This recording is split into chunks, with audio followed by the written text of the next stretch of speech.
Yung sikat at dinadayo na street food night market na para kang nasa ibang bansa at halos lahat ata ng nagva-viral na pagkain sa kalye matatagpuan mo sa kanila dito. Ayan na!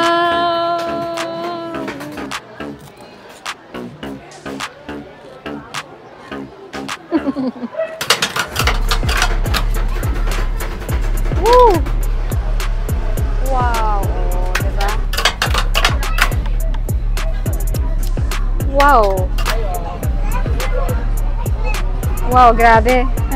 Mapa-legend man or bagong nauusong pagkain, tiyak na mababaliw kayo dahil sa dami ng pwedeng pagpilian. 120 yan. Oh, yes po, ma'am. 135 pag may sausage. Yes, master. Imagine guys, pani-puri sa kalye. Indian food sa kalye. Nakakatuwa. Excited na nga ako matry ito, kaya naman ano pang inaantay natin guys? Huwag na natin patagalin, i-try na natin! So guys, nandito tayo ngayon sa may Ugbo, Tondo. Inagahan natin. Kakabukas lang ng mga stores dito para make sure natin na marami tayong matatry today. So excited ako maghanap ng pwede natin ma-food trip ngayon. Habang wala pa masyadong tao. Yan. Yan yung mga natural na pwede mong ma-experience dito habang nag-food trip ka sa Tondo. Kaya let's go. Samahan niyo ako habang naghahanap ako ng pwede ma-food trip na masarap. Yung mga kakaiba ha.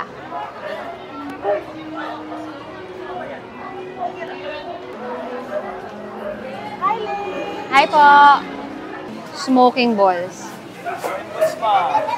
Na dati ko pang gustong matry, hindi ko matry-try dahil kasi last na punta ko, buntis ako. Magkano po yung isang order ng ganito? 200? Ah, 100. Diyan din naman nakalagay. Tanong-tanong pa, nandyan din pala. So, paano po siya ginagawa? Mapapakita po ba? Nilalagyan po ng liquid nitrogen, ma'am. Ah, okay. Para gusto. Ano, try natin? Isang order po, ma'am. Ah, sige. Strawberry and chocolate. Ano yung mabenta nyo, kuya? Chocolate po, ma'am. Ah, sige po. Wow! Yan na pala yun.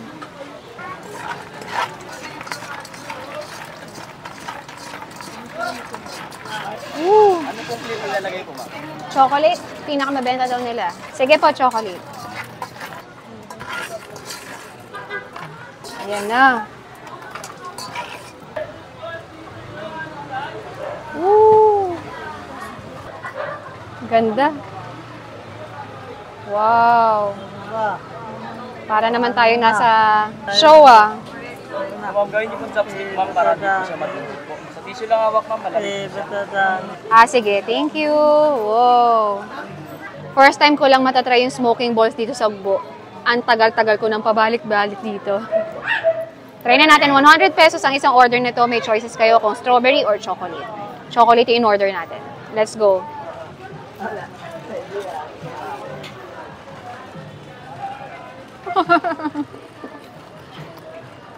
Actually, para kang kumakain ng cereal. Yun lang yung lasa niya. Parang cute lang siyang try. Pero yung pinakalasa niya, ito may color yellow tayo.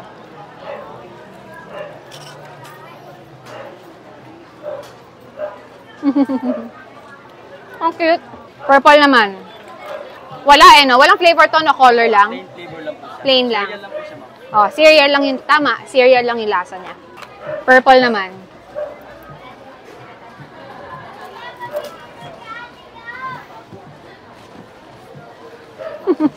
Sabi na nagawa.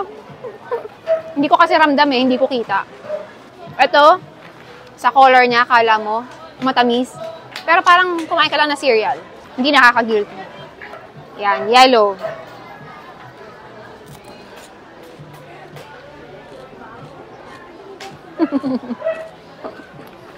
Ang cute. Ang cute ah. Patry natin kay Carter. Walang ligtas, syempre.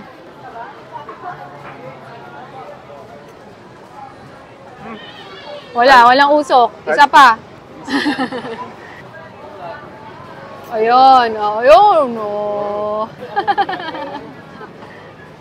Galing. Experience. Ito yung Thai fried cheesy corn. Fried buttered corn overload cheese. Tapos ito naman yung with bacon. Meron na po may-ari niyan lahat? Wala. Ah, okay. Yes, master, fried cheesy corn.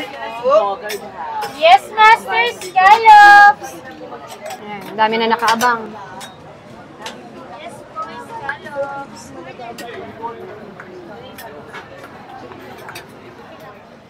Wow. Yes, Master Fried Cheesy Corn po. Hinati na nila.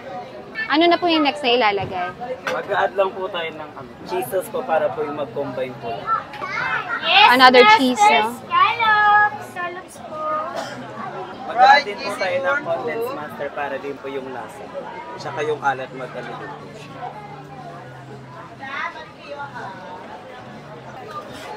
Yun. Wow. Fried Cheesy Yun, Corn no? po. Wow. Yun. Yun ang pinupuntahan dito sa Ugbo. Para ka nag-Thailand. Oh. Fried Cheesy Corn po.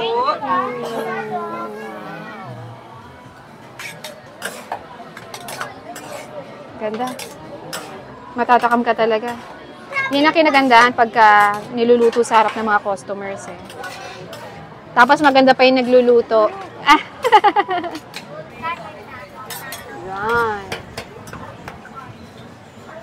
Tansyado nyo na eh, no?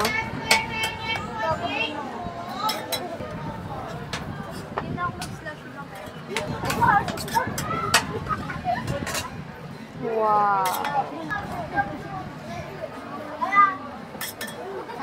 Ah, ganda. Ito naman yung sa nilalagay sa top, ano? Yes po, yung ini-stretch po siya.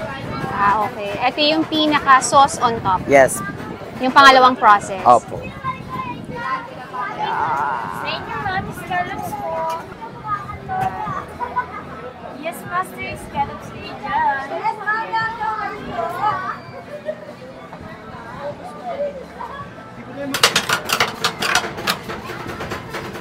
Woo! Wow. Oh, diba? Fried Cheesy Corn po.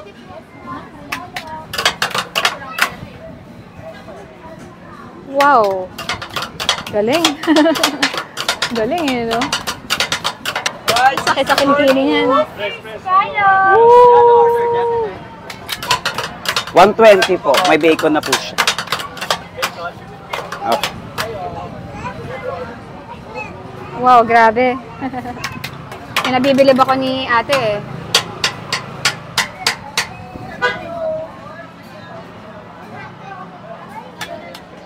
Galing oh. Ang lagkit niya eh. Halatang hindi tinipid sa mozzarella. Parsley po. Parsley. Opo. Bacon Tapos toppings bacon. po. Ay, isang buo, no? Oh, yes. Yes, master.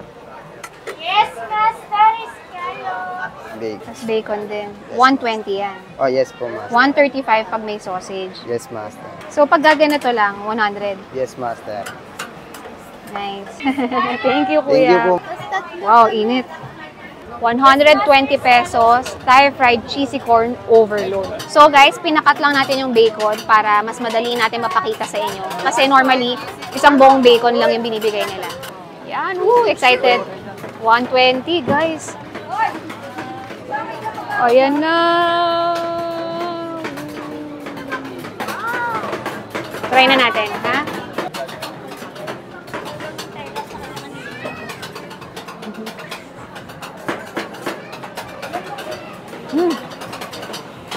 Ang init. Ang sarap ha. Ang maganda dito guys, di ba nilalagyan nila ng condense? Yung alat ng cheese, yung alat ng cheese powder, tsaka nung pinaka-melted cheese, nagbabalanse dahil nilagyan nila ng condense. So yung lasa niya, perfect or swak sa panlasang Pinoy. Isa pa, ganda oh. Ganda ng itsura niya oh. Napaka-juicy sa loob. Hindi tinipid sa cheese. Wow. Ayan. Balancing-balanse, guys. Alam niyo kung bakit. Kada luto nila dito, lahat yan, equally divided sa lahat ng customer. Walang vlogger-vlogger. Sulit ang 120 mo. Pero meron din silang 100 pag walang bacon. Master 13 po. Nakadalawang food trip na tayo, ikot pa tayo, hanap pa tayo ng pwede nating masnack. Ito maganda dito sa Ugbo, guys. Ang dami niyong pwedeng pagpilian. Magsasawa kayo.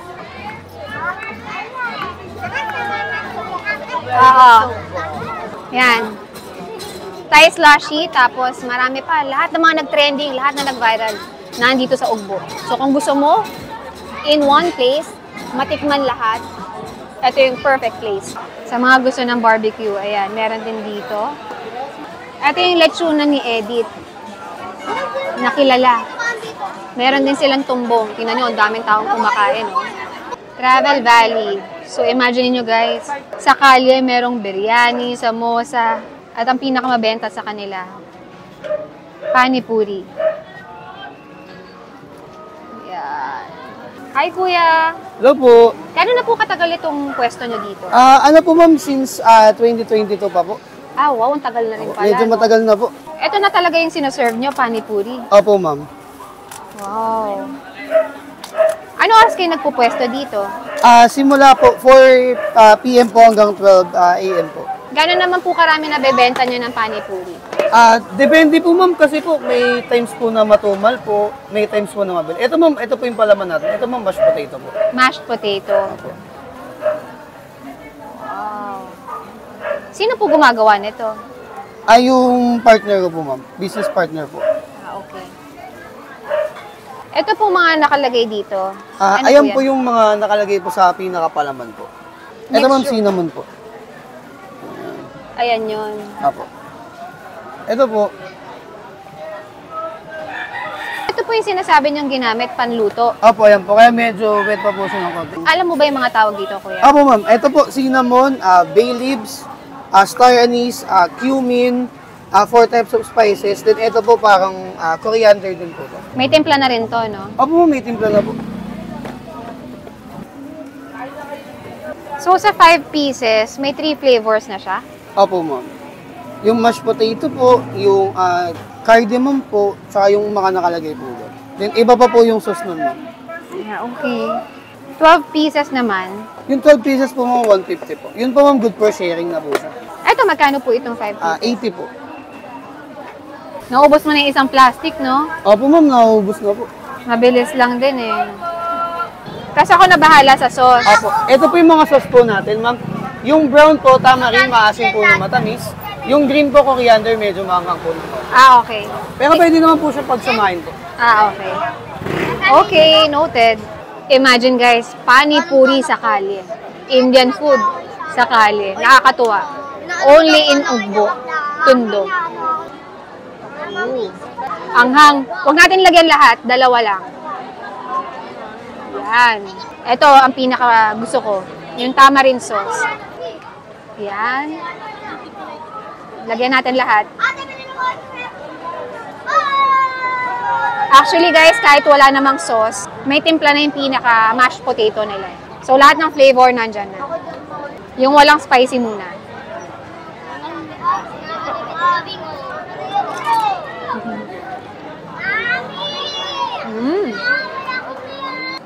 Tamis-asim nga.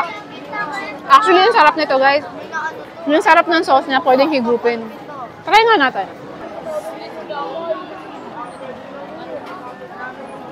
Sarap. Nandun yung kick ng asim, tsaka tamis. Masarap. Try naman natin yung maanghang. Ito yung may green sauce. Coriander tawag.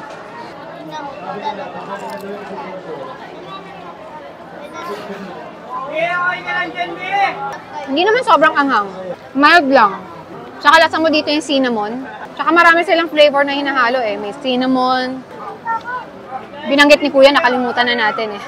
Nabusog ako. Grabe guys. Solid talaga ang Ugbo. Actually, next time, babalikan natin yung mga hindi natin na-try. Abangan nyo yun. Daming tao. Let's go. Pahinga na. So yun guys, salamat sa panonood nyo. Sa mga hindi pa nakaka-subscribe, subscribe na kayo. And don't forget to share this video sa mga friends yung mahilig mag-food trip. Like and comment na rin sa baba. Thank you for watching. Bye!